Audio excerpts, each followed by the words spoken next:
ഏതായാലും തിരുവോണൊക്കെ അല്ലേ, നമുക്ക് നമ്മളെ കൊട്ടാരത്തേക്ക് ഒന്ന് വിസിറ്റ് ചെയ്യാം. നമുക്ക് പോയേക്കാം. അപ്പൊ ഇതാണ് നമ്മളെ കൊട്ടാരം. കൊട്ടാരത്ത് പോയി ഞാൻ ഹാജരായത് പ്രത്യേകം നോട്ട് ചെയ്യണം, അല്ലെ പൈസ പോകും.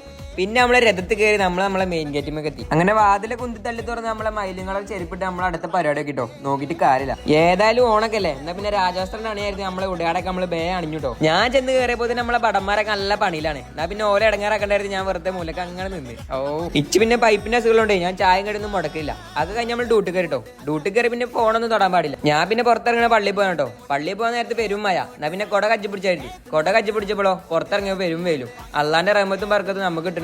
അങ്ങനെ പള്ളി കഴിഞ്ഞ് പൂക്കളത്തേക്ക് ഒരു നോട്ടൊക്കെ നോക്കി അങ്ങനെ പോയി. മൊത്തൊരു വാട്ടുണ്ട്. അത് ഇന്ന് കുറെ പരിപാടി പോയിക്കണേ, അതിന്റെ ഒരു ഇതാണ്. ആ ക്ഷീണം മാറാൻ വേണ്ടി ഞങ്ങൾ കണ്ടു പോയി നല്ല ബിരിയാണി തിന്നു. ഓണൊക്കെ അല്ലേ, ഒന്നിനൊരു കുറവുണ്ടായിരുന്നു ഞങ്ങള്. പിന്നെ നമ്മള് ഡ്യൂട്ടി കഴിഞ്ഞ് നമ്മള് കൊട്ടാരൊക്കെ പൂട്ടി രഥത്തിൽ നമ്മള് താഴത്തേക്ക് പോയിട്ടോ. താഴേക്ക് പോയി കോടതി മുമ്പൊക്കെ ഹാജരായിട്ടില്ലെങ്കിലേ ഭയങ്കര പ്രശ്നമാണ്. അങ്ങനെ നേരെ ഞാൻ കുടിക്കൊണ്ട് പോയി. അത് കഴിഞ്ഞു. എന്നായിക്കോട്ടെ, പിന്നെ കാണഞ്ഞ്.